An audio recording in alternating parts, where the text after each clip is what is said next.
Hey Jeff, if a demon bat thing possesses me, will you just stab me and just end it for me? Yeah, dude. I mean, I'll even stab you if one doesn't. I, well, I,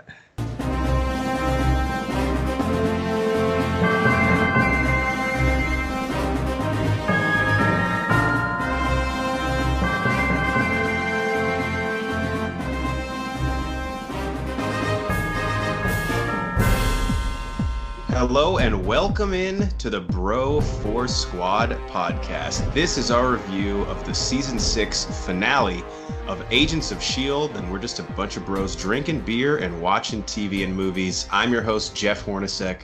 Thank you guys so much for checking us out. With me, as always, is the mad scientist Brian Banner to review this TV episode on the 4 Force Squad criteria, where we will talk acting, the story, our favorite scene, and then any theories or questions that we have going forward. So, Brian, season 6 has come and gone.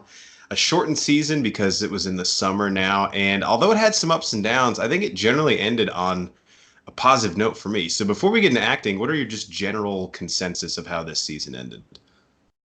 it was fine. I'll get into this a little bit more here in a little while, but I think overall this is kind of a throwaway season for me, knowing that I think they did this entire season knowing that hey, the seventh one is going to be our last one, so we need to make it epic. We need to just throw some shit on the wall and see what sticks. And that's kind of what they did. Some of it worked for me, some of it really didn't. But overall, I was happy. I think that if this show was on Netflix and we had the seventh season or the sixth season wasn't, I don't know. If it was on Netflix, I probably would have stopped already by now between the fifth and the sixth season. Both of them weren't great, and they were good, but not great. I'll say Yeah, that. I definitely think the show has gone a lot of places I didn't think it would. And until I really know how things end, I'm not sure if that's a good or bad thing. But when I was invested this season, I was really invested. And when I was kind of tuned out, I was pretty tuned out. But I agree.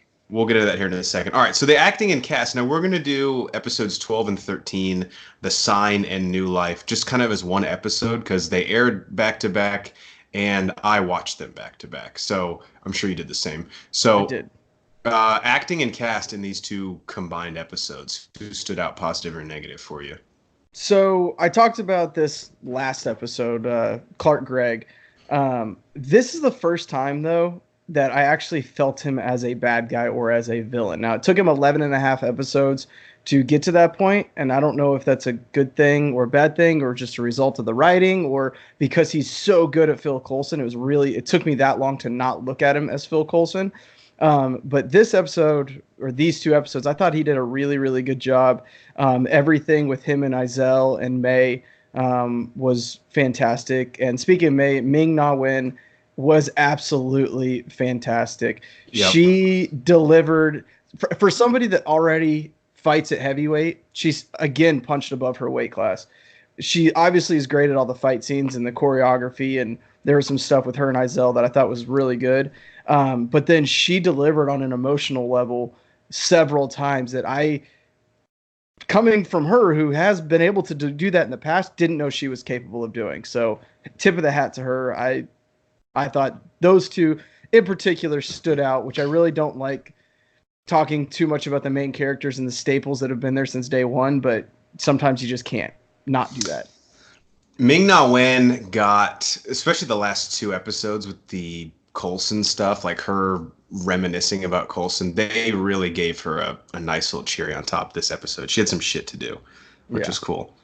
So for me, you got to agree with me here, and if you don't, then fuck you. But Henry Simmons was the MVP of this season, who plays Mac, right? I mean, he was incredible. And specifically that scene where him and Daisy are getting into it about why she brought Sarge on this mission. And then also the scene where Yo-Yo has the Shrike in her and he's worried he's going to lose her. I thought both those scenes, he was acting at like a caliber that we have not seen him at in a long time. And he kept that energy the entire season. This was his season and he earned every accolade he gets. I'll agree. You have to give credit where credit's due. He was the MVP of this season. I don't know that he was the MVP of the episode though. You know, he may have won it for the season, but he was not the MVP of the Super Bowl. He's not going to Disney World. I mean, he can still go to Disney World. That's Well, he fine. can, but he just has to pay full price. Speaking of eating crow and admitting when you're wrong, Jeffrey Ward, who plays Deke, I have been on record multiple times. I fucking hate his character. I hate the way he plays him. This episode, I thought he was hilarious. They Um, finally figured it out. That we saw flashes of this throughout the season, but then they kept reverting back to what they wanted him to be, and they finally just succumbed to the inevitable. and like you said, they figured out how to use him. He was like uh what's the word? He's kind of demasculated, right? Like he's self-referential. He's deprecating. He's making fun of himself, which is the best version of him. But he also had a pretty emotional scene where he kind of professes to Fitz that he started this company because he doesn't have any friends. I was like, damn, dude. Dude, I actually have that talking about in as an honorable mention for my best scenes. There's so many best scenes, so I might as well just get this out of the way. That's the best bit of acting he has done in this entire series. I agree. And he hasn't had as, I mean, they gave him some stuff to do in the lighthouse. It just, that shit didn't work for me. That was powerful. Yeah, One person I have to critique before we move on, dude. Carolina Wydra, who plays Izel, I thought was pretty bad in this 2 episodes. And she had one of the worst line deliveries the whole season when she walks outside of the temple and looks up to the sky and says, "Bring me an army of the Shrikes." It's it pretty was bad. bad. It was Yeah, cringeworthy. well, and especially I wasn't expecting that of her because she's been middle of the pack, decent since she came on the show, which was only 4 or 5 episodes ago. And I get there wasn't a whole lot of a big sample size, but I agree. I thought she was from what we had seen, I thought she was capable of doing better, but she was just kind of a flash in the pan. Not great this episode. Yeah, and she had some big scenes. I just didn't really understand what was going on with her character, and I just wasn't really feeling her. But that's fine. There were enough positives. All right, story and plot. Now, I'm going to try and sum this up as briefly as I can because there was a lot that we got in this episode over the 2 episodes between 12 and 13. So, obviously, we have the Shield team invading Izel's island. By that, I mean like Mac and Yo-Yo are held captive, and then the strike force that they send in, while Fitz and Simmons are back at the base. The Chronicons show up to the Shield base, and Sarge and Izel have their little thing. May gets sent to that place with the Jabberwockies, which is what I call them. That's exactly what they were. Right, who have the 3 pieces of the monolith that they are basically trying to use to unleash this invasion of Earth. And then at the end, I just put, in terms of the Chronicons, Enoch takes bold action, saves the Shield team, at least for the time being, because where the episode ends, and we'll get into this in theories and questions, they I are have out lots of of questions. they are out of time once again. But the main part is the battle on Izel's temple for the Shrikes, and then obviously the Chronicons invading the Shield base. So, what did you think of the story and plot in this episode? So it was fine. I mean, they, for the most part, summed everything up and led us on to, hey, this is where we're going in the next season. Um, are protagonists the good guys or the bad guys? The good guys. Okay, so this, as for a show that has had some great antagonists, I thought this season was really weak. Um, I was curious the whole time, but I never really felt it. Part of that may be because of the shortened season. I don't know, but also I think a big part of it was there's so much going on. You made a perfect point. I'm going to try and sum this up in as little as I can, and you can't really do it. You have what's going on with the strikes in Izel. You have Coulson, Sarge, whatever the fuck he turned into, which is one of my questions. Right. The Chromicons, who, what, why, all of that shit. You have Yo-Yo and Mac and re-fizzling their romance. You have Team Fitzsimmons coming together. And in just 13 episodes, they tried to shove all of this down our throat. I think it was just too much. I got confused at times at what was the main storyline and what was the ancillary ones. Yeah. And I think that was a big problem. And even this episode, it was I supposed to feel and pay attention more to what was going on with Sarge and Izel and what was happening with the Shrikes and all that? Or was it more important for me to pay attention to the Chromicons invading the lighthouse? Yeah, we were bouncing all over the place this season, and I think when you just go back to think about how this season started versus where we ended. So it started, remember, with obviously the half the team in space, or yeah, a good portion, half the team in space looking for Fitz, and then Sarge's team like teleporting into that museum. And we ended so far from those two storylines that Oh, it's kind of and hard. Fitz wasn't even there. Like Fitz and Enoch were on their own little bro weekend. Right. So it's kind of hard to even like piece together how far we traversed in just this season. And by the end, like I said, I just have so many questions about Izel and Sarge's character but it's almost like it's too much for me to even ask because I'm like, okay, I guess we are where we are now with the Chronicons, who have been in the show, for the past two seasons, basically. I'll just worry about that because I'm We're confused obviously and not going to get storylines. answers. Correct. I was going to say I'm confused, but these storylines are done. Like they're not lingering anymore. I just don't understand what happened. I don't know. Like I still don't understand what Sarge was. Like honestly, he looked like a Chitauri to me. That's what I thought too. Then he looked like the alien from Signs that Joaquin Right? Phoenix fights. Yeah. But the past two episodes, we thought he was something completely different. I don't know. And then him and Izel have this weird like, is he going to kill her? Is he going to make out with her? I didn't really know what was going to happen there at Yeah, the I would end. have been fine with either one, but obviously we were both disappointed. But I'll say this: I think what they did with the Shield team was very interesting this season. Like I was much more invested in what was happening with them than with the antagonists, Yeah. and so it doesn't really ruin it for me that like I'm really confused or just have all these lingering questions about who they just fought and why, because I think enough interesting stuff was happening with the Shield team that I was still able to tune every week and get something out of it, if that makes Yeah. sense. Yeah, it totally makes sense. I think this was a very the atypical filler episode or not episode, excuse me, season to get us to the final season. And you see that a lot with shows when they know this is the end and they have one more, that one more swan song that they get to do. Hey, let's just set this up to make a really good last season. And I truly believe that's what's going to happen here. Right, I'm with you on that. All right, best scene because there was a lot jammed into this that was fun to watch. I actually have a couple. How many did you have? I have a couple more I honorable mentions then. Yeah, I did three scenes I wanted to talk about. One of which was um Deke just no, it Well, wasn't that one. I, I I have have one three. about I have Deke. three. Okay, I have four. So, and these are all most of them are pretty brief. But Yeah. first one I had was just a line. I normally have like a favorite line of the episode. When Deke was talking to Fitz and Simmons when he took him through his workshop at his company, and Fitz is like, "What the fuck is all this stuff? Like, I invented all of this." And the line that I wrote down is Fitz says, "You stole all of this," and Deke says, "I used math. Did I steal math?" That's And pretty cool. that right there is when I knew they figured out Deke's character. Hmm. Like honestly, Deke's turning into a bro. Something about him annoying the shit out of Fitz, I find incredibly entertaining. Like when they're all together and Fitz is just like, I hate that this is my grandson. Well, and we've never seen Fitz get like flustered like that with anything. Right. And yet this guy just for whatever reason is able to get under his skin. And it's hilarious because he's normally like the cool, calm, smartest guy in the room, and Yeah. Deke is like his kryptonite. Like he just rattles him. All right, what do you have?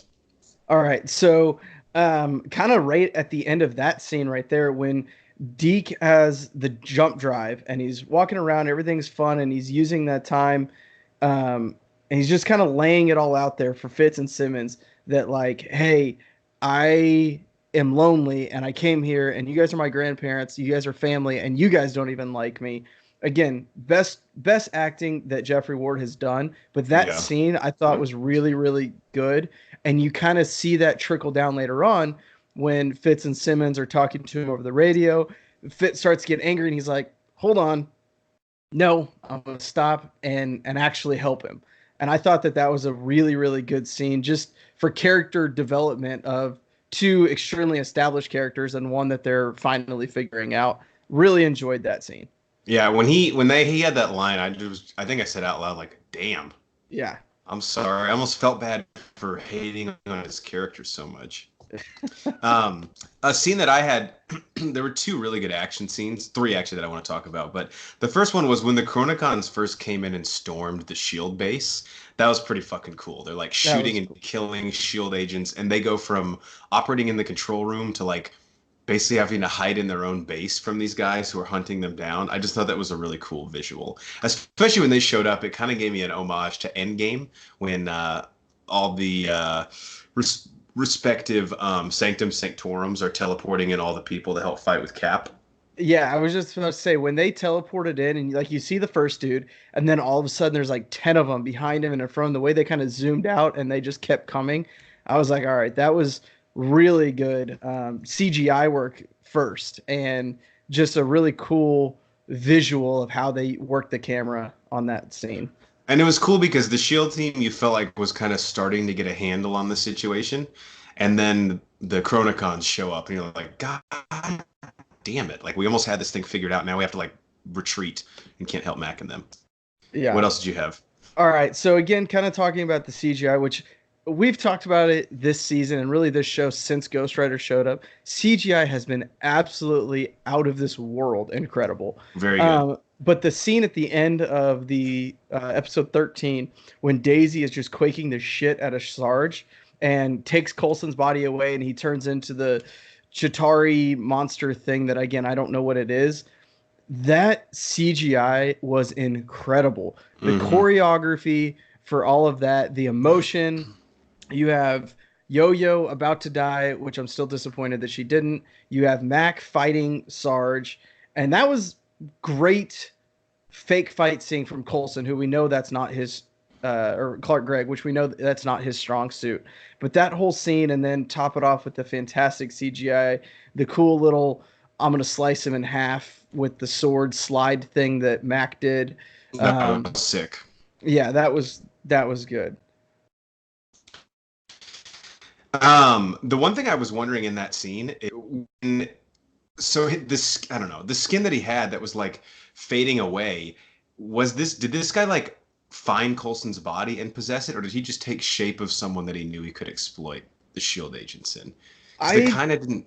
Well, and see, that's the thing. They say he was created from the monoliths. So, like, I don't understand any of that. And it's very possible, if not probable, that I'm just too stupid to understand it.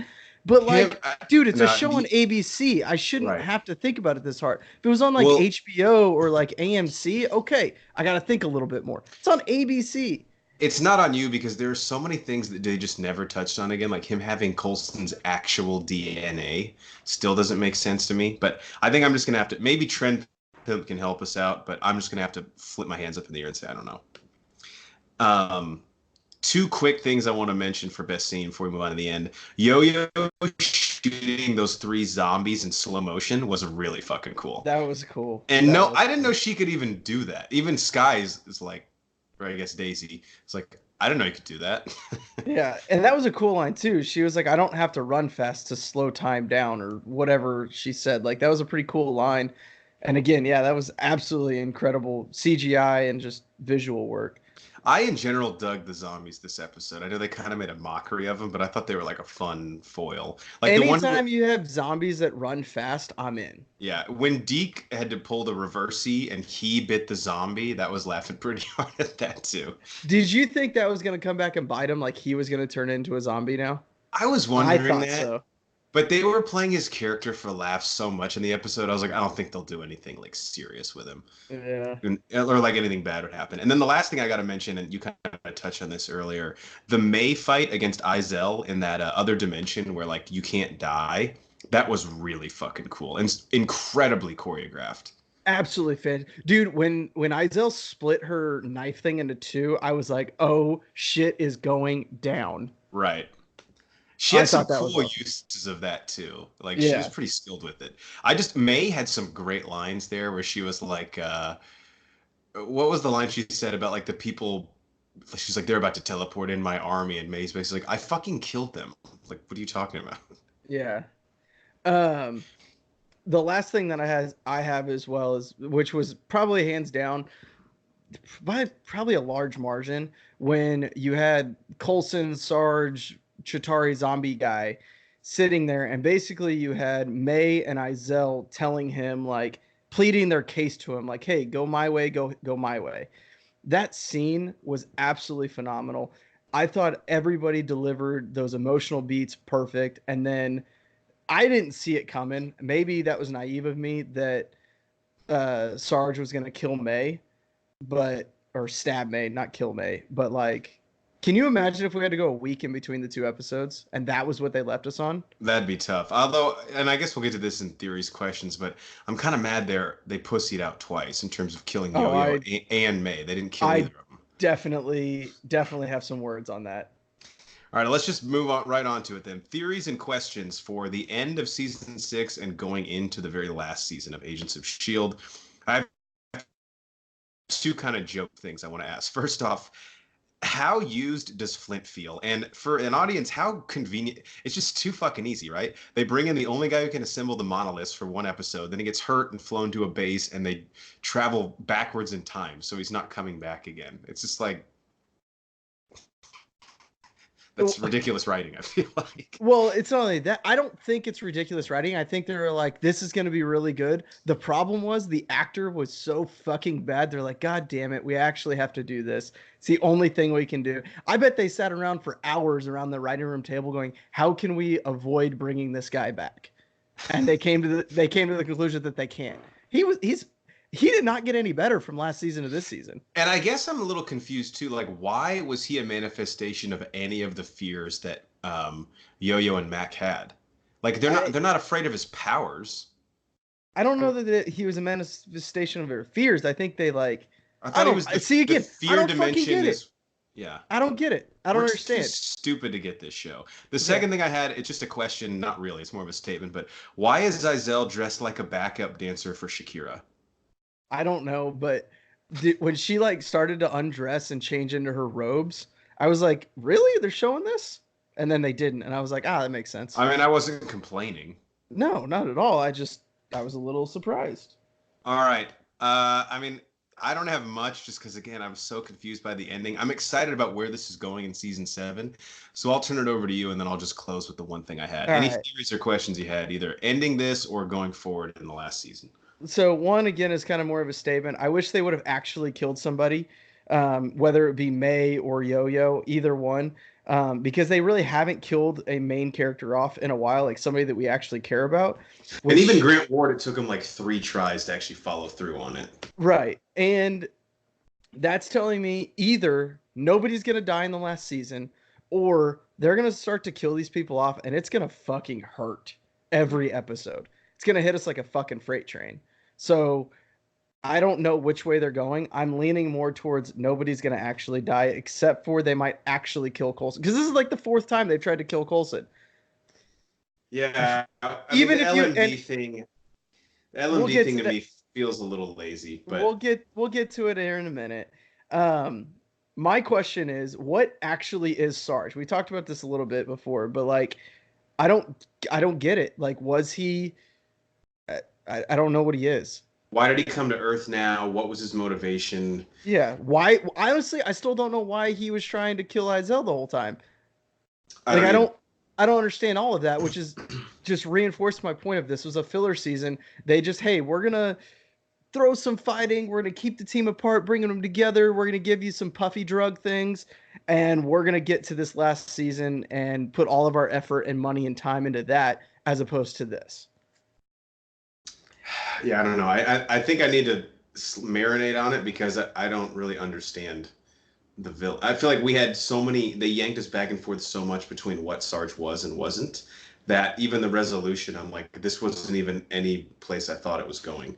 And a problem with the show is this is not a show where I'm gonna go back and rewatch any of this. I might watch Agents of Hydra that season, but I'm not gonna go back and definitely not gonna go back and rewatch the season to try and understand it. Like Breaking Bad or Dexter or Game of Thrones, like those are shows that you can go back and rewatch and you're going to pick up on something else and you want to. This is something that I'm like, I don't get it. And that's on you. Yeah, I wish I had more answers for you, but I have the exact same questions. So let's talk LMD Coulson going forward. Again, I understand and definitely empathize with the want to have Clark Gregg involved in the show. You have to. Having said that, it seems like the laziest iteration of that. I was almost more hoping, and I know we can't be as involved in the day-to-day of the team, But at the beginning of this season, we got that hologram of Coulson that had like his personality algorithm built in. The I almost box? wish we would have just gone, yeah, the box. I know the Chronicons have that now. But I almost wish that would have just been the way that they incorporated Clark Gregg into the show, because now it just feels like we could go 10 more seasons and they would keep finding a weird way to have Agent Coulson be there with him still being dead to try and give his actual death weight. And maybe I'm being cynical, but considering how the show started, like you said, after his death in Avengers, I just feel like, I mean, how many times are we going to do this? I mean, for a show that just can't kill people off, it doesn't surprise me. It's very easy, it's very convenient, but at the same time, I get it, I understand. And I can't believe I'm going to say this, but I'm not mad about it. Like, It'll we're work. It'll it's work. gonna work, and honestly, we're getting the Phil Coulson that we love. Like, I bet we're gonna get a Phil Coulson from like season one, season two, right before Shield fell. Yeah, which would Because be you have cool. to think, like, there's been different iterations of Phil Coulson. We have Iron Man, Thor, Avengers Phil Coulson. Then we have first two, maybe three seasons of Agents of Shield Phil Coulson. Shield falls in Captain America, or maybe not Captain America Winter Soldier. We don't know because it was connected, it's not connected, whatever. And he is really developed. Now we're going to go back to, in my opinion, the best iteration of Phil Coulson. Yeah, and I'm excited for that. I'm very excited for that. All right, Now do you have anything else? Sorry. I I'm excited for that, but I don't know if I'm as excited for that we're going back to Prohibition. Prohibition era New York City. So here's my the main question I have going forward. So they're somehow trying to stop the Chronicon invasion way before it happens, right? Yeah. Are the Chronicons in that time? Or like what can they even do to prevent them from coming to Earth in 1915 New York? We're right. So that's my question. Well, I have a few questions. Like, are they there? How are they going to prevent them in the future? Will they And or stay did there? they only right? Did they only go back so that they had the time to develop the technology that they needed to save the team? And Fitz and Gemma are split up, conceivably on okay, purpose. right. But here's my question. Is Fitz in 1915, 1920s, whatever, whenever it is, or is Fitz present day? I think he's present day, but I could Okay, be wrong. that's what I thought too. And they correct me if I'm wrong, and I think they talked about this, but they can't be together, right? Because Yeah, I'm guessing that's the that chronicon that gives the chronicons the advantage. correct because of they had scanned both of their minds, I'm Okay. assuming. And why, if you're going to go back in time, why do you have to go back to the 1915 or the 1920s? Why can't you go back to the Wild Wild West? Yeah, because the problem with that is we don't even have the possibility for like an Agent Carter crossover. She's like two. Yeah, that's like 1950s ish. Yeah, like World War II would have been like 42, and then Agent Carter is like 1950 probably, like the show Agent Carter. So that's not even a possibility. I don't know. They have a plan, obviously. They obviously have a plan, and that's what I'm excited about. Like I said, I still think this was a filler episode, and they're putting all of their chips, pushing them all in the middle of the table for this final season, and that excites me. I highly doubt they stay in Prohibition era the duration of the season. And by Did that, have we got an answer? Is it more than 13 episodes, or is it still coming out in the summer? It's only 13. I'm not sure. And Trend Pimp did point this out that Chloe Bennett tweeted that they just wrapped filming on the whole show like 2 days ago. So conceivably, like there is a way this could maybe air again in like that like mid late fall season that ABC sometimes has during sweeps. But I Which would imagine it's just I would imagine it's just next summer, but I could be wrong. All right, Brian, anything you want to leave the people with before we end on Agents of S.H.I.E.L.D. season 6? it went by way too fast for a season that I generally didn't enjoy. Like, this is probably my least favorite out of all 6 seasons. Uh, it went too fast, and I wish I had more. Do you prefer the summer season or like the traditional season that they've done with like Oh, the traditional for sure, hands down. yeah. Yeah, I think I do too. Just because the mid-season finale is always really cool, and I feel like this just, like you said, it flew by. Well, this we got a mid-season finale. It just happened to be the season finale True. Yeah, this would basically be the halfway point. because they killed one and they are ushering us into the next kind of phase. Yeah. All right, for the mad scientist Brian Banner, I'm the mayor Jeff Hornacek, and we are the Bro Force Squad podcast. Thank you guys for listening to us. Please follow us on Twitter at Bro Force Squad. Check us out on iTunes, Spotify, YouTube, and Letterboxd. If you type in Bro Force Squad, 3 separate words on all those websites, you can find all of our content.